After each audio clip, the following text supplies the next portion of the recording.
சிம்ம ராசி மற்றும் சிம்ம லக்ன அன்பர்களுக்கு இந்த ஜூலை கிரக நிலைகளை பார்க்கும்போது உங்களுடைய 2ஆம் வீட்டில் கேது, உங்களுடைய 7ஆம் வீட்டில் சனி பகவான், உங்களுடைய 8ஆம் வீட்டில் ராகு, செவ்வாய் மேஷத்தில் இருக்கார், குரு ரிஷபத்தில் இருக்கார். 12ஆம் தேதிக்கு அப்புறம் செவ்வாய் உங்களுக்கு குருவோடு போய் சேர்ந்துடுறார்.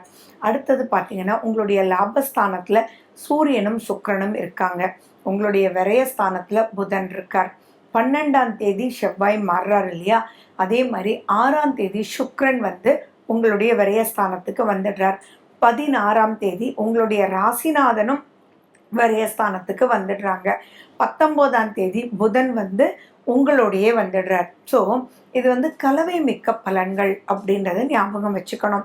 ஏன்னா ஃபஸ்ட்டு லாபஸ்தானத்தில் சூரியன் சுக்கிரன் இருக்கிற வரைக்கும் எல்லாம் நன்மையே. அதுவும் பார்த்தீங்கன்னா 12ஆம் தேதிக்கு அப்புறம் நிறைய நிறைய நிறைய ப்ளஸ்ஸஸ் உங்களுக்கு இருக்கும். ஏன்னா குருவோட செவ்வாய் சேர்க்கையும் லாபஸ்தானாதிபதி அப்படின்றவர் 12ல் இருந்தாலும் லாபஸ்தானத்தில் உங்களுடைய ராசிநாதன் இருக்கிறது மிகப்பெரிய சூப்பரான ஒரு அமைப்பை கொடுக்கும். நிறைய பேருக்கு பார்த்தீங்கன்னா திருமணம் அமையக்கூடிய வாய்ப்புகள் ரொம்பவே இருக்குது.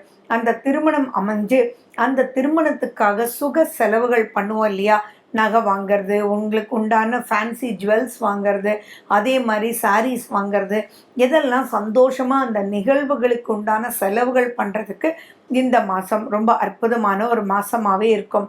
12ஆம் வீட்டில் சூரியன் வந்தாலும் அவர் புதனோட தான் நிபுண யோகத்தில் இருக்கார்.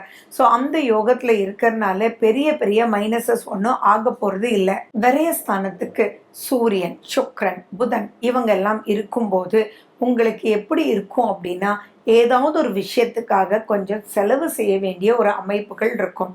ஃபார் எக்ஸாம்பிள், இப்போ நீங்கள் பெங்களூரில் இருக்கீங்க, இல்லது இப்படி நீங்கள் வச்சுக்கோங்களேன், நீங்கள் கிருஷ்ணகிரியில் இருக்கீங்க, இல்லை வேண்டாம் நீங்கள் ஃபார் எக்ஸாம்பிள் திருச்சிராப்பள்ளியில் இருக்கீங்க.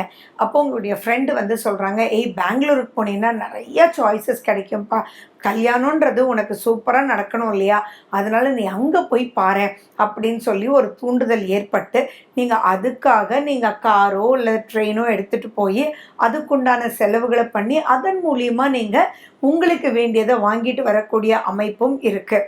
ஸோ இது சந்தோஷமாக எடுத்துக்கொள்ளக்கூடிய ஒரு நிகழ்வு தானே ஒழிய ரொம்ப பெருசாக பயப்பட வேண்டிய அவசியங்கள் இல்லை. பட் எதுவாக இருந்தாலுமே ஒரு தடவைக்கு பல தடவை யோசித்து செயல்படுங்க. அப்போ தான் நிறைய விஷயங்கள் உங்களுக்கு கிளியர் ஆகும். ஏன்னா உங்களுடைய 7ஆம் வீட்டில் சனி பகவான் உட்கார்ந்துட்டு இருக்கார். அந்த சனி பகவான் தன்னுடைய 7ஆம் பார்வையாக உங்களை பார்த்துக்கிட்டு தான் இருக்கார். 12ஆம் தேதி வரைக்கும் அந்த சனி பகவான் செவ்வாயையும் பார்த்துட்டு இருக்கார். அண்ட் செவ்வாய் அங்கேயே வேற உட்கார்ந்துட்டு இருக்கு. ஸோ அப்படி இருக்கக்கூடிய காலகட்டத்தில் கருத்து மோதல் வர்றதுக்கு அதிகமான வாய்ப்புகள் உண்டு. புதுசாக திருமணமானவங்க ரொம்ப ரொம்ப எச்சரிக்கையாக இருக்கணும். ஏன் அப்படின்னா அந்த கருத்து மோதல் பெரிய லெவலில் தப்பான முடிவுகள் எடுக்கிறதுக்கு உண்டான ஒரு காலகட்டத்துக்கு இழுத்துட்டு போயிடும். அதே மாதிரி செவ்வாயும் அங்கே சூரியனும் சம்மந்தப்படுறதுனால இந்த சிறு விஷயத்தை பெருசுப்படுத்தி அட்ஜஸ்ட்மெண்ட்டுன்றத ஒன்றை உங்களுக்கு மைனஸ் ஆகி சகிப்புத்தன்மை இல்லாதனால எல்லாமே கசக்கக்கூடிய வாய்ப்புகள் இருக்குது. ஸோ உண்மையாக இப்போதைக்கு கல்யாணமான யாராக சிம்ம ராசி சிம்ம லக்ன அன்பர்கள் இருந்தால் இப்போ நடக்கக்கூடிய ஒரு நிகழ்வுகளை வச்சு வேணும் வேண்டாம் கெட்டவங்க அப்படின்ற எந்த ஒரு முடிவும் எடுத்துடாமல் இருப்பது ரொம்ப சிறப்பு. ஏன்னா உங்களுடைய 3ஆம் அதிபதி அப்படின்னு சொல்லக்கூடியவர் சுக்கிரன். அந்த சுக்கிரன் பார்த்தீங்கன்னா 12ஆம் வீட்டுக்கு வரப்போகிறார். அப்போது நீங்கள் எதெல்லாம் சௌகரியமாக இருக்கும்னு நினைக்கிறீங்களோ அந்த இடத்துலலாம் அது விரயமாறதுக்கு உண்டான வாய்ப்புகள் இருக்குது. ஸோ தயவு செஞ்சு எந்த முடிவுகளும் திருமண வாழ்க்கையில் முடிவெடுக்காமல் இருக்கிறது ரொம்ப சிறப்பு. அண்ட் இப்போதுதான் கல்யாணமானவங்க மட்டும் கிடையாது, வேறு யாராக இருந்தாலும் கொஞ்சம் கருத்து மோதல்கள் வரக்கூடிய வாய்ப்பு இருக்குது. அந்த கருத்து மோதல்கள் அப்படின்றதுலேருந்து விடுபடுறதுக்காக நீங்கள் கண்டிப்பாக கொஞ்சம் நிதானத்தை கடைப்பிடிக்கணும். இதை தவிர பல மாற்றங்கள் உங்களுக்கு வரும். அந்த மாற்றங்கள் எல்லாமே பார்த்தீங்கன்னா இப்போ ஒரு டைட்டாக இருந்தாலும் பல ரூபத்தில் ஃபைனலி அது மிகப்பெரிய சந்தோஷத்தை கொடுக்கக்கூடிய வகையில் தான் உங்களுக்கு இருக்குது. சரி, 2ஆம் வீட்டில் கேது, பட் குரு பகவானுடைய பார்வை இருக்குது. அண்ட் உங்களுக்கு 8ஆம் வீட்டில் ராகு இருக்குது. அந்த 8ஆம் வீட்டு ராகு அப்படின்றது திடீர் யோகத்தையும் கொடுக்கலாம், திடீர் பிரச்சனையையும் கொடுக்கலாம். அதனால நிதானம்ன்றது ரொம்ப ரொம்ப முக்கியம். சுய ஜாதகத்துல ராகு எங்க இருக்காருன்னு பார்த்துட்டு இப்போ நடக்கக்கூடிய தசாபுத்திகள் எப்படி இருக்குன்றதும் நீங்க அலசி ஆராய்ந்து பிறகு நீங்க செயல்படணும் அப்படின்றத ஞாபகம் வச்சுக்கோங்க. 6ஆம் தேதிக்கு 12ஆம் தேதிக்கு பிறகு உங்களுக்கு குரு மங்கள யோகம் உங்களுடைய தொழில் ஸ்தானத்தில் நடக்குது. அப்படி இருக்கும்போது கடுமையான ஆர்டர், முடியாத ஆர்டர் நீங்கள் எடுத்தால் கூட அதை சூப்பராக நீங்கள் பண்ணி நீங்கள் ரைட் டைமுக்கு அவங்களுக்கு டெலிவரி பண்ணிடுவீங்க. வேலை செய்யக்கூடிய இடத்துல உங்களுக்கு 12ஆம் தேதிக்கு மேலே நிறைய புகழ் கிடைக்கும், அவார்ட்ஸ் கிடைக்கும், பட்டம் பதவி எல்லாமே ஒரு சந்தோஷமான ஒரு நிலைக்குள்ளே நீங்கள் போவீங்க. ஆரோக்கியத்தில் கொஞ்சம் எச்சரிக்கையாக இருக்கணும். வயிறு சம்மந்தமான விஷயங்கள், டைஜஷன் சம்பந்தமான விஷயங்கள், வெளி சாப்பாடு சாப்பிடும்போது எதுவுமே பிரச்சனையாகாமல் நீங்கள் பார்த்துக்கணும். கொஞ்சம் தெளிவாக இல்லை அப்படின்னா நிறைய ஸ்தானத்துக்கு உங்களுக்கு கிரகங்கள் கூட்டு கிரக அமைப்பாக வர்றதுனால நிறைய பிரச்சனைகளை சந்திக்க வேண்டிய ஒரு பாயிண்டாக போயிடும். பட் ஸ்டில் 2ஆம் வீட்டை குரு பகவான் பார்க்குறார். அப்படி இருக்கிறதுனால ரொம்ப பெரிய பயம் பாதிப்புகள் இல்லை. நீங்கள் சூரியனுக்கு முக்கியத்துவம் கொடுங்க. உங்கள் சுய ஜாதகத்தில் ராகு கேது நிலை பார்த்து அதுக்குண்டான விஷயத்த நீங்கள் பண்ணுங்க. சனி பகவானும் ராகுவும் 7, 8ன்ற இடத்துல இருக்கிறதுனால எதுலேயுமே நிதானம் வேணும். எதுலேயுமே ஆர்கனைஸ் பண்ணி நீங்கள் இருக்கணும். உங்கள் ஹார்மோன் இன்பேலன்ஸ் ஆகிறதுக்கு வாய்ப்புகள் உண்டு. உங்களுடைய காலு, பாதம், முட்டி, நரம்பு, எலும்பு இதெல்லாம் பிரச்சனையாகிறதுக்கு உண்டான வாய்ப்புகள் உண்டு. ஸோ எதுலேயுமே நிதானமாக இருங்க. ட்ரைவ் பண்ணும்போது ரொம்ப ரொம்ப கேர்ஃபுல்லாக இருங்க.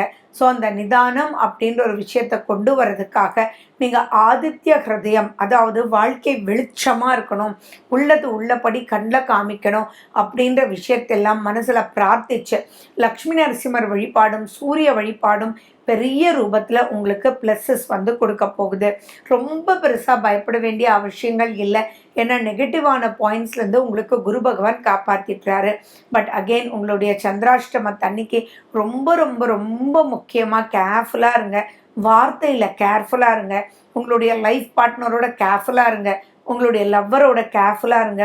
நீங்கள் லிவ் இன் ரிலேஷனில் இருந்தாலும் கொஞ்சம் கேர்ஃபுல்லாக இருங்க. உங்கள் இன்லாஸோட கேர்ஃபுல்லாக இருங்க. நீங்கள் எதை சொன்னாலும் தப்பாக புரிஞ்சக்கூடிய அமைப்பில் தான் இந்த சந்திராஷ்டமம் இருக்குது. ஸோ அந்த சந்திராஷ்டம காலத்தில் ஹனுமன் சாலிசா கேட்குறதும் ராம நாமத்தை சொல்லுவதும் நீங்கள் எப்படி இருக்கணுன்றது உங்களுக்கு கற்றுக் கொடுத்துரும்.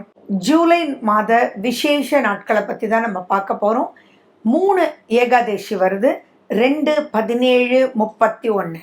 5ஆம் தேதி அமாவாசை, 7ஆம் தேதி சந்திர தரிசனம், 9ஆம் தேதி சதுர்த்தி விரதம், 11ஆம் தேதி ஷஷ்டி, 14ஆம் தேதி சுதர்சன ஜெயந்தியும் அஷ்டமியும், 15ஆம் தேதி நவமி, 16ஆம் தேதி ஆடி மாத பிறப்பு, தக்ஷணாயன புண்ணிய காலம் ஆரம்பம், 19ஆம் தேதி பிரதோஷம், 21ஆம் தேதி ஆடி தபசு பௌர்ணமி, 24ஆம் தேதி சங்கடஹர சதுர்த்தி, 27ஆம் தேதி வாஸ்து நாள் காலையில் 6:52 8:22 வரைக்கும், 28ஆம் தேதி அஷ்டமி, 29ஆம் தேதி கிருத்திகை.